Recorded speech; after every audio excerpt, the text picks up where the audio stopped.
우리에게 주신 하나님의 말씀 구약성경 다니엘서 5장 1절로 9절 말씀을 봉독해 드리겠습니다. 벨사살 왕이 그의 귀족 1000명을 위하여 큰 잔치를 베풀고 그 1000명 앞에서 술을 마시니라. 벨사살이 술을 마실 때에 명하여 그의 부친 느부갓네살이 예루살렘 성전에서 탈취하여 온 금, 은 그릇을 가져오라고 명하였으니 이는 왕과 귀족들과 왕후들과 후궁들이 다 그것으로 마시려 함이었더라. 이에 예루살렘 하나님의 전 성소 중에서 탈취하여 온 금그릇을 가져오매 왕이 그 귀족들과 왕후들과 후궁들과 더불어 그것으로 마시더라. 그들이 술을 마시고는 그 금, 은, 구리, 쇠, 나무, 돌로 만든 신들을 찬양하니라. 그때 사람의 손가락들이 나타나서 왕궁 촛대 맞은편 석회벽에 글자를 쓰는데 왕이 그 글자 쓰는 손가락을 본지라. 이에 왕의 질기던 얼굴빛이 변하고 그 생각이 번민하여 넓적다리 마디가 녹는 듯하고 그의 무릎이 서로 부딪힌지라. 왕이 크게 소리질러 술객과 갈대아 술사와 점쟁이를 불러오게 하고 바벨론의 지휘자들에게 말하되 누구를 막론하고 이 글자를 읽고 그 해석을 내게 보이면 자주색 옷을 입히고 금사슬을 그의 목에 걸어주리니 그의 나라의 셋째 통치자로 삼으리라. 그를 나라의 셋째 통치자로 삼으리라 하니라. 그때 왕의 지혜자가 다 들어왔으나 능히 그 글자를 읽지 못하며 그 해석을 왕께 알려주지 못하는지라. 그러므로 벨사살 왕이 크게 번민하여 그의 얼굴빛이 변하였고 귀족들도 다 놀라니라. 아멘. 그 주님의 날 주의 자리에 오신 여러분 그리고 온라인 우리 그들의 모든 분에게 주님의 은혜와 평강이 함께 하시길 축원합니다. 지난 시간에 우리가 느부갓네살이 자기를 높이고자 내가 얼마나 대단한지 너희들이 한번 볼래? 그러면서 막 한참 막 교만이 출중해져 있을 때 그때 하나님이 이제 내가 전에 약 1년 전에 12달 전에 다니엘을 통해서 너에게 그 꿈을 해석해 주었던 그 일이 이루어질 거야. 이제 느부갓네살 이제 너 이제 나와 함께 내가 원하는 광야로 가야겠구나 하면서 마치 짐승처럼 7대를 약 3년 반의 시간을 이제 진행이 되죠. 그러나서 정말 내가 아니라 내 위에 계신 하나님, 온 우주 만물 천지를 다스리시는 하나님 계시구나. 그러면서 이제 하나님 어쩔 수 없이 인정하는 정도가 아니라 하나님께로 마음이 향한 그 상태로 우리가 좀 나누었죠. 오늘 이제 말씀 좀 지나가면서 벨사살이라고 하는 왕이 등장을 해요. 근데 그 역사상 세계사적으로 보면 이 바벨론의 이제 마지막 시대거든요. 마지막 왕은 나도니부스라고 하는 왕이 바벨론의 마지막 왕이에요. 그러면 이 벨사살은 뭔가 이 성경하고 세계사하고 좀 다른가? 서로 맞지 않는가? 이렇게 생각할 수도 있는데 그 부분을 우리가 한번 먼저 체크를 하고 그리고 난 다음에 이 나도니두스가 벨사살의 어떤 관계인지 또 한번 점검해보고 말씀을 보는 것이 유익하겠다 싶어서 잠깐 언급을 해드릴게요. 느부갓네살 이후 바벨론 왕들의 권력 승계 구도를 좀 살펴보면 이래요. 느부갓네살이 40년 넘게 왕권을 이제 통치를 했거든요. 상당히 정말 세계사에 손꼽히는 아주 위대한 제왕이거든요. 대왕이거든요. 그런데 두 번째 꿈을 꾸고 난 다음에 약 6년이 지난 다음 주전 562년경에 이제 느부갓네살이 이제 죽게 되죠. 그 뒤로 느부갓네살의 아들이 있었어요. 아들 이름이 아벨 마르둑이라고 하는 아벨 마르둑. 이 마르둑이요, 벨과 함께 이 바벨론에서 섬기고 있던 신의 이름 중에 하나거든요. 벨이라는 신이 있었고 마르둑 신이 있어요. 유명한 신이거든요. 벨과 마르둑. 아벨 마르둑. 그러니까 신과 연결된 이름이라는 걸 우리가 이미 처음부터 이제 알고 있지만 이 다니엘서 처음 시작할 때부터 다 신과 연결되어 있는 이름이라는 것도 알고 있었잖아요. 근데 아벨 마르둑이라고 하는 그 아들이 2년 동안 나라를 다스리게 돼요. 근데 그의 매부였던 네리글리살에게 암살을 당하게 돼요. 이제 피비린내라는 가족과 친족들 간의 어떤 그 권력을 이제 찾기 위한 암투가 이제 벌어지게 되고 아주 피비린내라는 못된 일들이 일어나게 되는 거죠. 2년 동안 나라를 다스렸는데 매부였던 네리글리살에게 암살을 당하게 돼요. 그리고 이 네리글리살은 4년 반 동안 나라를 다스리다가 이제 죽게 되고 그의 아들이 라바시 마르둑, 이 사람도 마르둑 이름이라죠. 그의 아들이었던 라바시 마르둑이 이 나라를 다시 이제 바벨론을 통치하게 돼요. 그러면서 라바시 마르둑이 열심히 통치하게 되는데 1년도 못 가서 느부갓네살의 사위가 있었어요. 그 사위 중에 한 명이 나보니두스라고 하는 사람이 있어요. 나보니두스, 이 사람에게 죽임을 당하게 돼요. 가족들끼리 서로 죽이고 죽이는 거야. 그러니까 끔찍한 일이죠. 뭐 우리 얼마든지 역사상 이런 일들이 많이 비일비재하고 앞으로도 또 왕족 국가에서는 이런 일들이 일어나지 말라는 법이 없잖아요. 그러니까 그런 일들이 충분히 일어날 수 있는데 바로 그 나보니두스가 이제 왕권을 잡게 되고 그 다음에 이제 27년 동안 나라를 다스리게 돼요. 오늘 등장하는 벨사살은 이 나보니두스의 아들이에요, 아들. 그러면 2절 말씀 보면 벨사살이 술을 마실 때 명하여 그의 부친 느부갓네살 이렇게 얘기하거든요. 아버지가 느부갓네살이라고 얘기하는 나보니두스의 아들이 벨사살이라고 하는데 그럼 이게 무슨 족보가 뭐 이런 족보가 있어 얘기할 수 있잖아요. 그런 궁금하면 한 번도 안 가져오면 좋겠지만 지금 일단 궁금해하셔야 돼요. 왜냐하면 이때 당시 관습상 문화상 느부갓네살이 나보니두스가 느부갓네살의 사위라고 말씀드렸잖아요. 그러니까 벨사살은 느부갓네살은 뭐가 되죠? 외손주가 되잖아요. 외손주. 그죠? 외손자잖아요. 그런데 왜 아버지라고 했을까? 당시 관습이 위대한 그 왕의 혈통을 내가 강조하고 싶을 때 그리고 내가 그분의 계보에 있어라고 얘기하고 싶을 때 그때 아버지라고 이렇게 부르는 것이 그때 허용되었던 관용적인 표현 중에 하나예요. 그러니까 그 후광을 입어서 나도 위대한 왕이야, 위대한 왕이 될 거야 라는 걸 얘기하고 싶을 때 그때 아버지라는 표현을 많이 쓰거든요. 그러니까 여기서 그의 부친 느부갓네살이라고 쓴 거는 그런 관용적인 표현이다. 벨사살은 엄밀하게 느부갓네살의 외손주다라는 걸 기억하시면 말씀을 이해하시는데 좋을 것 같아요. 근데 이 사위계급 때문에 아까도 말씀드린 것처럼 이 바벨론에는 벨이라고 하는 신과 마르둑이라고 하는 신을 전통적으로 숭배하고 그에게 예배하는 것들이 그 나라의 어떤 주류였어요. 그런데 나도니두스가 사위잖아요. 사위인데 들어오면서 다른 이방신을 하나 데리고 와요. 그 신이 바로 S-I-N 신이라고도 읽을 수도 있고 진이라고도 읽을 수 있는데 이 진이라고 하는 신인데 이게 그렇게 연결이 되는지는 모르겠어요. 그런 자료는 제가 못 찾아봤는데 그 이슬람 무슬림들 있는 그 이슬람이 처음에 생길 때 태동할 때 그 정령이라고 하는 지인이라고 하는 정령들을 숭배하는 사상에서부터 이슬람이 태동을 하게 되거든요. 아마 연결고리가 있지 않을까 제가 그런 고민을 잠깐 해봤는데 그거를 찾기에는 너무 방대하기 때문에 오늘 말씀 준비하기 바쁜데 그래서 그건 일단 좀 이렇게 놔뒀는데 아무튼 그 신이라고 하는 이방신을 데리고 와요. 그러다 보니까 그 내부적으로 지난 시간 잠깐 언급해드렸지만 이 바벨론의 전통적인 제사장들이 화가 나는 거죠. 우리의 마르둑도 있고 벨 신도 있는데 이 우리가 섬기고 있는 벨이나 마르둑이 예배 경배해드리고 제사를 드려야 되는데 왜 자꾸 아니면 다른 이방신들을 자꾸 찾는가?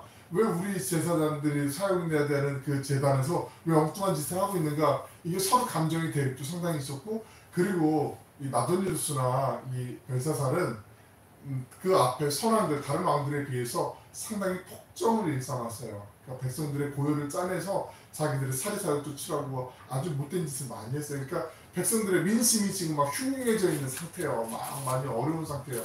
거기에 설상가상 메데하고 페르시아 제국이 원래는 다른 나라였는데 페르시아가 아주 작은 나라였거든요. 근데 페르시아 그 작은 나라에서 다리오라고 하는 왕이 있어요.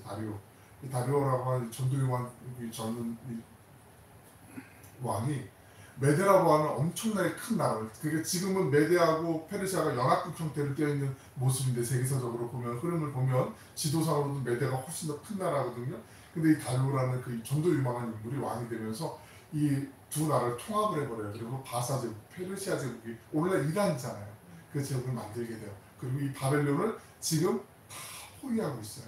웬만한 곳을 다 점령을 했어요. 그리고 이 바벨론 성, 그 성 주변을 지금 약 2년 정도 머무르면서 항복해야 될걸 막 이러면서 지금 감싸고 있는 그런 상황에 지금 벨사살이 뭘 했다고요? 술잔치를 벌이고 있는 거예요.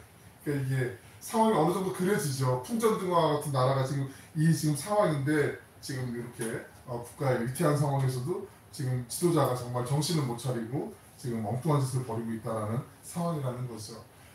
메데 페르시아 연합군은요 정말 질풍노도와 같았어요. 정말 큰 위험한 파도처럼 다 감싸고 있었어요. 오늘 본문 1절 말씀 함께 읽어보겠습니다. 시작. 벨사살 왕이 그의 귀족 1000명을 위하여 큰 잔치를 베풀고 그 1000명 앞에서 술을 마시었습니다. 한 가지 설명을 안 드리고 넘어갔는데 나보니두스는 그러면 왕인데 왜 아들한테 이거 뭐 아들이 이렇게 좀 약간 정상적이지 않은 상태를 지금 상황을 펼치고 있는데 뭐하고 있을까? 왕이었는데 뭐하고 있을까? 궁금할 수 있잖아요.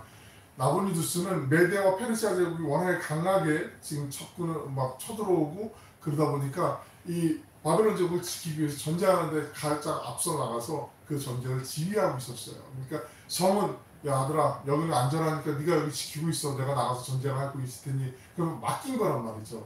바벨론 그 성이 엄청나게 큰 견고한 성이라는 거 알고 있잖아요. 그러니까 이 아들이 얼마나 철이 없었으면 아버지를 나가서 전쟁하고 지금 생사의 길에 서 있고 있는데 전쟁에서 계속 밀린단 말이죠. 그런데 왕자였던 자기가 왕으로 불리고 싶었던 이 벨사살이 여기서 정말 흥청망쳐버리고 정말 정신 못 차리고 있었던 그런 상황이라는 거 우리가 지금 기억하면서 1절 말씀을 다시 한번 보겠습니다. 벨사살 왕이 성대한 잔치를 베푼 때가 이게 약 539년, 주전 539년이에요. 그러니까 지금 말씀드린 것처럼 이제 바로 앞에 코앞에까지 지금 2년 동안 그 메데와 페르시아 연합군이 지금 점령하고 있어요. 그래서 빨리 항복해라고 지금 얘기하고 있는 그런 상황이에요.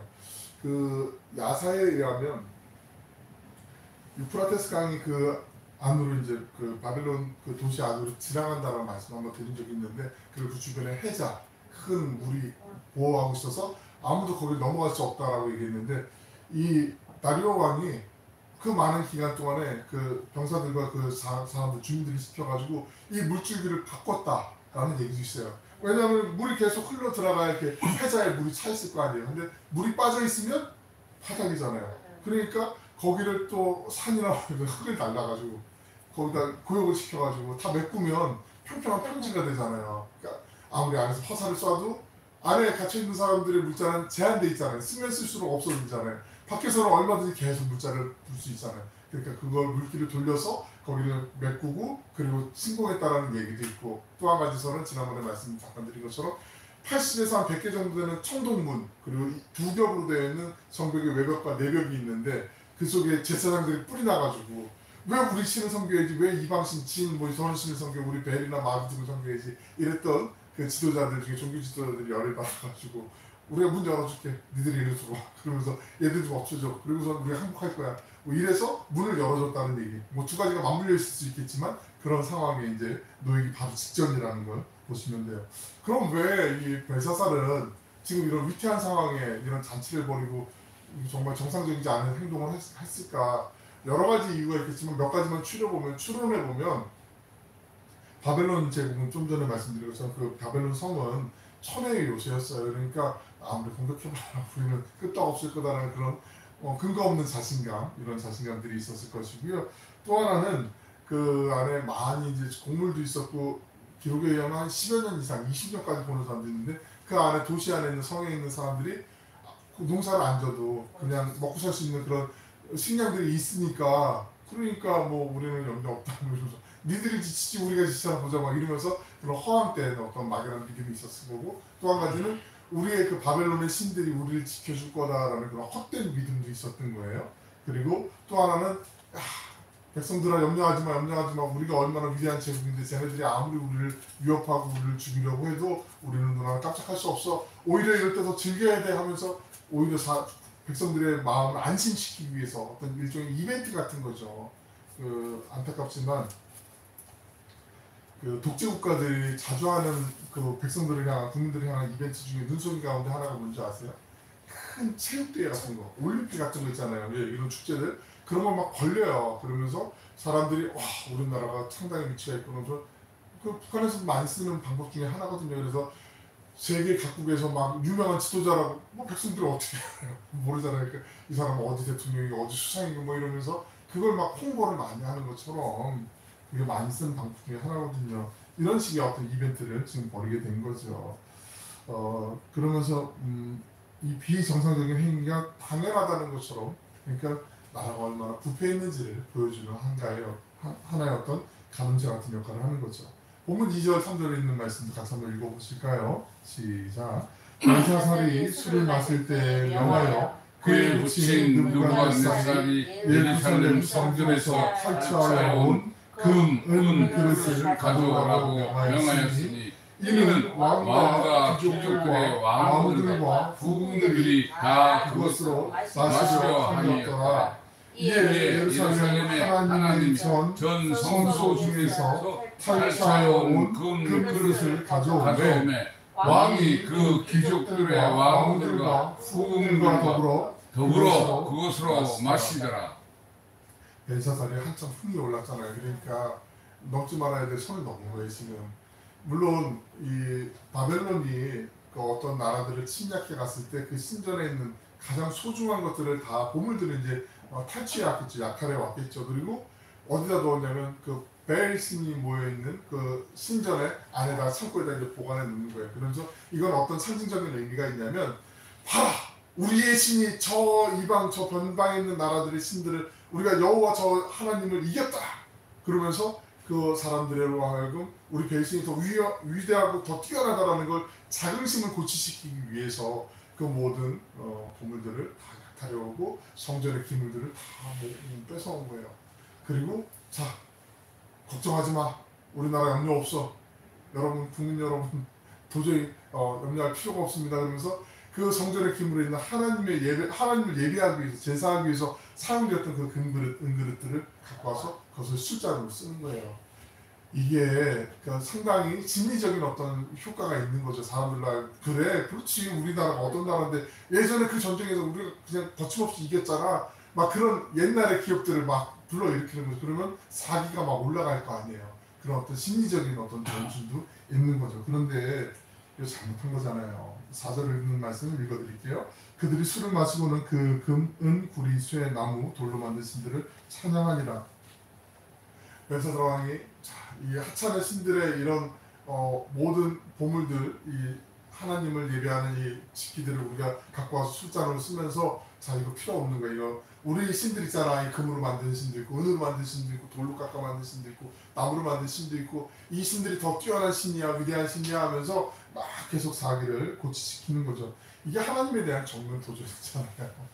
하나님 보실 때 얼마나 이거 말도 안 되는 일이잖아요. 가소롭지도 않은 거잖아요. 왜냐하면 벨사살 가문은요, 그 살이라고 그랬잖아요. 나부니두스가. 그러니까 정통의 그 느부갓네살 계보를 잇는 어떤 주류 계통의 집안이 아니었어요. 그러니까 귀족들, 지금 좀 전에도 저도 말씀드렸지만 가족들, 친지들끼리 서로 막 암투도 벌이고 막 피비린내 나는 그 암살 속에서 막 왕권을 쟁탈하려고 그런 아주 아픈 역사들이 있잖아요.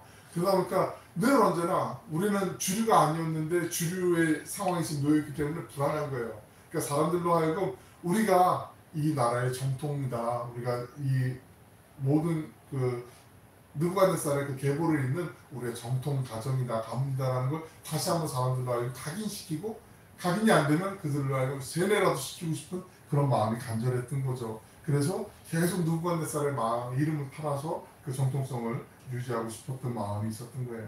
근데 하나님이 이 모습들을 가만히 두지 않으시고 천태를 내리시게 되죠.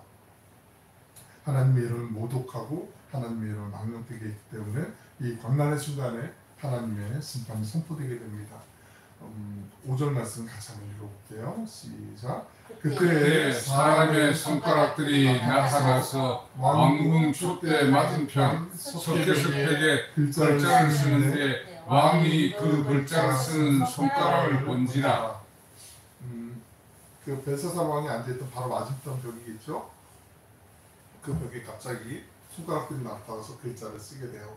다음 시간에 보겠지만 메네메네 데겔 우바르신이라고 하는 글자가 이제 쓰게 되는데, 이 글자가 도저히 뭔지라고 이렇게 사람들이 알지 못하는 거죠. 벨사살 왕이 그 글자가 나오는데, 손가락들이라고 개혁 성경에는 손가락이 나와 있고, 지금 여기는 손가락들, 그러니까 영어 성경에 핸드라고 나와 있기도 한데, 이게 손가락만 나온 건지 아니면 손목까지 나온 건지 모르겠지만 하여튼 이게 나와서 쓴단 말이죠.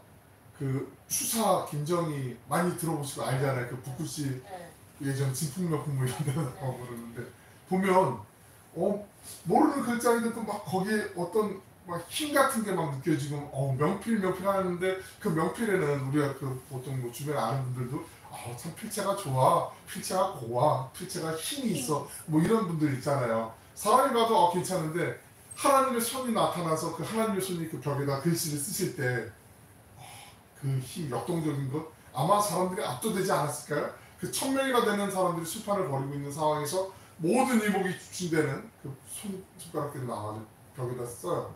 촛불이 있고 그 회벽에다가 그 석회벽에 글씨를 쓴다라는 건 고대 이집트도 그랬고 바벨론도 아마 그랬을 텐데 그 자기들의 역사의 찬란함을 강조하고 싶고 자랑하고 싶을 때 사람들은 흔적을 남기기 원하잖아요. 그래서 얼마 전에 그 필리핀의 그 유명한 관광지 그 고아는 지에 우리나라 사람들이 그 스킨스쿠버 다이빙하면서 거기다 자기 이름 이렇게 썼다면서요. 킴 뭐 이러면서 그래갖고 여기 이제 관광객 받지 않아. 우리 잠정 폐쇄 이런 별로 안 좋은 뉴스들도 나오기도 하는 것 같은데 꼭 하면은 호랑이는 죽어서 가족을 남기고 사람은 죽어서 이름을 남겨야 된다고 꼭 돌에다가 나무에다가 막 새기고 싶은 마음이 사람에게 본능적으로 있는지는 모르겠어요. 여하튼 그 바벨론도 그랬고 이집트도 그랬고 벽에다가 이렇게 벽화처럼 만들어놔요. 그리고 어떤 임금 어떤 왕 그러면서 거기 밑에 문자도 이제 새기게 되고 그랬던 벽일 거예요. 추정하건데 그 벽에 하나님의 손이 나타나서 거기다 글자를 쓰는 거죠. 그런데 이걸 봤던 벨세살 왕이 덜덜덜덜 막 떠는 거죠. 막 뼈가 녹는 것 같은 기분, 다리가 무릎이 막 서로 마주치는 벌벌벌벌 막 떠는 그런 상황이에요. 6절 말씀 읽어보겠습니다. 시작. 이에 왕이 즐기던 얼굴빛이 변하고 그 생각이 범민하여 넓적다리 마다가 녹는 듯하고 그의 무릎이 서로 부딪힌지라. 막 흥에 취해가지고 막 술에 취해갖고 막 있었던 사람들의 얼굴이 완전 그 잿빛으로 다 변했겠죠. 다 생각이 범민했다. 이게 공포에 사로잡혔다라고 영어 성경에는 번역되어 있는데 그러니까 두려움, 여태까 경험해보지 못했던 그런 두려움인 거죠. 그리고 이건 어떻게 할 수가 없는 거예요. 몸이 막 얼음에 있는 거죠. 막 의식이 있어서 이거 피해야 되는데 막 꼼짝하지 못하는 그런 상황. 벌벌벌 막 몸 막 떨리고 막 이런 그런 상황인 거죠. 하나님이 나타나시는 것은 하나님의 사람들에게는 은혜요, 감사요, 복인데 기쁨인데 하나님을 거역하고 하나님을 대적하는 사람들에게는 이게 두려움일 수밖에 없는 거죠. 재앙일 수밖에 없는 거죠. 손가락은 사라졌는데 그 손가락에 쓴 글자는 벽에 분명하게 남아있는 거죠. 근데 이 벽에 쓴 글자가 무슨 내용인지 알면은 그래도 그렇구나라고 이해하면 괜찮을 텐데 무슨 내용인지 모르니까 이게 더 막 상상의 나라가 긍정적이기보단 부정적으로 펼쳐지는 거죠.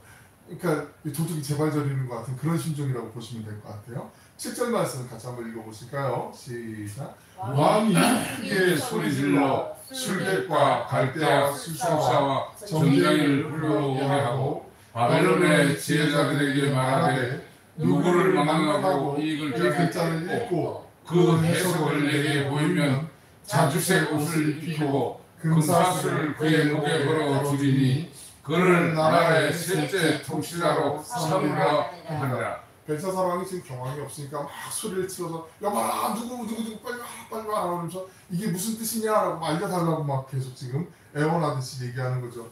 누구든지 이 글자를 읽고 해석을 내게 보이면 자주색 옷을 입히고, 자주색 옷이라는 게 아무나 입을 수 있는 옷이 아니잖아요. 복식에 대해서 우리가 좀 알고 있지만 이 특별히 염료가 귀하고 안료가 귀하기 때문에 그 희소성이 있는 것들은 고급 계층, 고위 계층이 아니면 입을 수 없는 옷감이었잖아요. 그러니까 자주색 옷도 고위층이라는 걸 상징하는 단어이기도 하고, 그리고 금사슬을 그의 목에 걸어주리니 그런 나라의 셋째 통치자로 삼으리라. 나보니두스, 그 다음 벨사살 왕이 왕자였고, 그 다음 서열, 다니엘이 원래 3인데 이거 해석하는 사람에게 넘버 3를 주겠다면 진짜 경황이 없으니까 그냥 막 나오는 대로 다 얘기하는 거예요. 그냥 막 생각나는 대로 막 얘기하는 거죠. 그 8절 말씀 보시면 그때 왕의 지혜자가 다 들어왔으나 능히 그 글자를 읽지 못하며 그 해석을 왕께 알려주지 못하는지라. 뭐 네로라는 모든 또 사람들이 다 왔겠죠. 바벨론의 술사들, 지혜자들이 다 왔겠죠. 그런데 아무도 그 글자를 해독하지 못하게 되는 거죠. 왜냐하면 우리가 알고 있지만 하나님의 계시는 하나님의 사람만이 알 수 있는 거잖아요. 하나님의 그 계시를 아무에게나 알려줄 수 있는 계시도 있겠지만 특별한 이런 계시는 하나님의 사람들을 통해서만 알려주는 건데 어떤 인간도 해석할 수 없는 그 상황을 다시 한번 반복을 하는 거죠. 근데 벨사살이 왕자, 엄밀하게 왕자이지만 왕으로 호칭받았던 이 벨사살, 느부갓네살의 외손주라고 말씀드렸잖아요. 느부갓네살이 물론 나이가 좀 들어서 이제 어떤 꿈의 두 번째 꿈을 이제 60이 지나서 이제 경험하게 됐지만 그 할아버지의 이야기를 직접 듣거나 아니면 뭐 다른 사람을 통해서든지 예전에 이런 일들도 있었어라고 듣지 않았을까요? 이 말씀 묵상하면서 준비하면서 들었을 것 같은데 그래도 어느 정도 알 텐데 근데 얘는 왜 그랬을까? 마음속에 한편으로는 아유 너무 안 됐다라는 그런 마음이 짠한 마음이 좀 들어서 생각을 해보게 되었어요. 다니엘서를 보면서 우리가 알고 있지만 하나님께서 세상의 왕들에게 꿈이나 환상의 계시를 보여줄 때, 들려주실 때 계속해서 반복되는 게 하나님의 사람이 아니고서는 해석할 수 없는 일들을 보여주게 되시는 거잖아요. 그러니까 아무리 위대했던 강대했던 바벨론도 하나님의 그 섭리 앞에서 무기력한 존재임을 벨사살 왕이 분명히 알고 있었을 텐데, 자기 외할아버지를 통해서 분명히 알고 있었을 텐데 왜 그랬을까? 인간이 그렇게 계속 연약함을 반복할 수밖에 없는 또 부족함이 있다는 거죠. 본문 9절 말씀 같이 한번 읽어보겠습니다. 시작. 그러므로 벨사살 왕이 크게 변민하여 그의 얼굴빛이 변하였고 귀족들도 다 놀라라. 벽에 쓰여있는 글자를 아무도 해석하지 못하게 되잖아요. 왕의 공포심이 커져가요. 왕만 그랬겠어요? 주변에 있는 참모들, 주변에 모여있던 1000명이나 되는 많은 사람들, 그 숫자에 있던 사람들이 한 번에 어쩌면 술이 확 깬 거죠. 정신이 번쩍 든 거죠. 그러면서 이거 우리가 큰일 났구나. 직감적으로, 본능적으로 알게 되는 거 아니겠어요? 우리가 그렇잖아요. 뭐 어떤 상황이 벌어질 때 본능적으로 알게 되는 어떤 상황들의 어떤 마음이 있잖아요. 지금 그 상황이 위태하구나, 정말 큰일 났구나라고 생각을 하게 되잖아요. 오늘 말씀 준비하면서 물론 오늘 다음 시간에도 이어지겠지만 참 이게 마치 지금 우리가 겪고 있는 우리나라의 그 상황들하고 너무 많이 이렇게 겹쳐지는 것 같은, 영화에 보면 오버랩이라는 게 있잖아요. 장면이 있고 떨어가는 장면이 있어서 이렇게 덮어서 겹쳐지는 것처럼 그런 상황이 아닌가. 정치, 경제, 국방, 안보 많은 이슈들이 있잖아요. 국민의 삶은 녹록하지 않니 퍽퍽한 삶의 현실에 탄식 속에 많은 국민들이 있는데 이 무책임한 지도자들의 이율배반적인 이런 행태들의 민낯이 너무나 넘쳐나지 않는가. 힘없고 뒷배가 없어서 응급실을 전전하다가 소중한 생명마저 담보로 잡고 치료받지 못하는 사람들 많이 있잖아요. 요즘 인사하는데 요즘 절대 아프면 안 된다고 인사하잖아요. 마치 코로나 초창기 때 코로나 걸리면 다 돌아가시는 줄 알고 막 이렇게 마음에 그 불안감이 있었던 것처럼, 제가 올해 5월 2일 날 아버님이 소천하셨는데 이 마음을 제가 조금은 이해할 수 있거든요. 응급실 땡땡이라고 그러잖아요. 아버님이 이제 좀 지병이 악화되고 막 이래서 이제 어디 병원을 가면 될 거예요 라고 이제 그 요양병원에 전화를 하는데 지금 의사가 없어서 못 받아준다고, 그래서 또 다른 병원, 다른 대학병원을 알아보고 세 군데를 해보고 그래도 염려하지 마세요. 여기는 될 거예요. 여기는 그 수도권 광역 응급 책임지는 곳이니까 여기는 될 거예요 라고 전화를 했는데 안 됩니다. 더 단호하게, 냉정하게. 그래서 제가 강릉 아산병원은 그래도 자리가 있다고 하는데 여기까지 모시고 와야 되나, 오시다가 혹시라도 어떻게 되면 어떡하지. 막 고민을 되게 많이 하고 그런 상황이었거든요. 근데 그 고비를 넘기시고 그러면 조금 이제 진정이 되면 계속 이제 응급실 알아보고 며칠 있다가 이제 그럼 그쪽으로 모셔야겠다 그랬는데 바로 그 다음날 아버님이 소천하셨어요. 그러니까 이 지금 얼마나 애탈까. 막 이게 별거 아닌 건데 금방 예전 같은 금방 치료되는 병인데 이렇게 앰뷸런스 안에서, 그리고 그 119 구급대원들은 얼마나 고생이에요. 안 되는 거 뻔히 알면서 마음, 그 가족들은 유족들은 어디다가 하소연해요. 왜 좀 살려달라고 막 그러고 어떤 사람들 막 화풀이도 하고 막 이럴 건 뻔히 보이거든요. 지금 우리나라 상황이 지금 이게 뭐 누구를 욕할 수 없지만 서로 한 발씩 양보했으면 좋겠다고 하지만 결국 고래 싸움에 새우등 터지는 건 민초들이잖아요. 그리고 더 열받는 거, 화나는 거 다 그렇지만 1945년 8월 15일에 우리나라의 광복이라고 누가 부정을 할 수가 있겠어요. 뻔한 사실인데 이것을 부인하고 그리고 일제강점기 그 역사를 자꾸 미화하는 이런 사람들이 나라의 중요한 요직에 대표로 자리에 앉아있는 이 말도 안 되는 현실. 교회 오시면서 앞에 현수막 보셨어요? 안 보셨나요? 한번 보았어요. 가끔 하늘도 보셔야 되는데. 여기에 걸린 거. 네, 현수막. 그래서 한번 이따 나가서 한번 보세요. 뭐 걸린 것 같은 그런 거. 김구 선생, 네. 홍범도 장군, 홍범도 장군, 유관순 여사, 김마리아 여사, 윤봉길 의사. 나가면서 많이 제가 일부러 의도적으로 붙이고 그 가운데 독도를 그려놨어요. 독도 사진. 말도 안 되는 지금 상식적이지 않은 일들이 벌어지고 있는 상황에서 우리가 할 수 있는 기도지만 그 기도 속에 구체적인 상황을 좀 우리가 담아내고 싶어서 이게 나중에 폴락에다가 떨어지면 다른 거 지금 준비하고 조금 더 센 게 하나 있어요.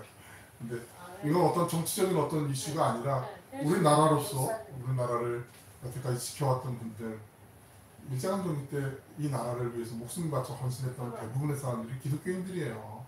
그 중에 교회 지도자들이고 목사님들이었고 교회 지도자들이었어요. 그때 목소리를 냈던 것처럼 다시 하나님이 나라가 위태로울 때 벨사살과 그 주변에 1000명이나 되는 많은 지도자들이 벨사살 왕에게 왕이여 이건 지금 잘못됐습니다. 이러면 안 됩니다. 우리나라 망합니다라고 얘기할 수 있어야 되는데 얘기하지 못하고 함께 침몰하는 배에 있었던 것처럼 지금 이 나라를 위해서 또 국제 정세 상황 가운데 우리가 나라를 위해서 더 기도해야 되고 더 하나님의 은혜를 구해야 되는 상황이 아닌가 생각을 하게 돼요. 물론 보는 시각이 다를 수도 있고 다양할 수도 있어요. 하지만 분명한 것 하나, 하나님이 다스려 주시고 하나님이 인도해 주시면 그 속에 우리가 소망이 있는 걸 알잖아요.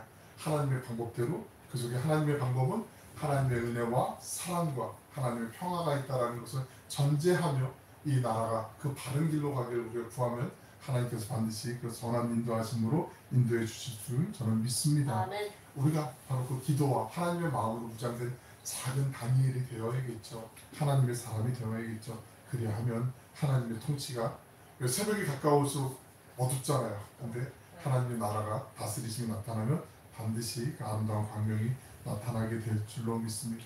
그 역할을 다니엘이 했잖아요. 서로 잘했죠. 우리가 다니엘이 돼야겠죠. 자기가 우리가 좋아요. 이렇게 좋아요. 서로 주고받는 피드백도 있어서 참 얼마나 좋은지 모르겠어요. 주님의 음성 안에서 우리가 사랑과 평화의 통로가 돼야죠. 그 은혜를 우리가 누리고 또 선한 영향력을 끼치는 복된 믿음의 청지기들 되시길 주님의 이름으로 축원합니다. 아멘. 기도하겠습니다. 사랑과 은혜가 풍성하시고 자비로우신 아버지 하나님, 녹록하지 않은 삶의 환경들이 많은 이들을 힘겹게 하고 있습니다. 바라옵기는 이곳에 모인 함께 예배드리는 모든 믿음의 자녀들로부터 주님의 음성을 듣고 올바르게 분별할 수 있는 분별력을 갖게 하여 주셔서 하나님의 뜻에 합당하게 살아가는 신실한 믿음의 용사들이 되게 하여 주옵소서. 우리 각자가 이 시대의 다니엘이 되게 하여 주시고 우리 나라와 온누를 열방을 위해서 기도하는 주님의 청지기들이 되게 하여 주시길 원합니다. 주님의 말씀이 내 발의 등이 내 길의 빛이라고 하셨사오니 날마다 주님의 말씀을 통해 비추시는 주님이 원하시는 그 길로만 동행하는 저희 모두가 되게 하여 주시고 우리나라의 정치인들을 비롯한 각계의 지도자들이 정신을 차리고 사리사욕에 얽매이지 않도록 하나님께서 다스려 주시길 원합니다. 국민을 위해 국가를 위해 헌신할 수 있는 지도자들이 되게 하여 주옵소서. 감사를 드리며 예수님의 이름으로 기도 올리옵나이다.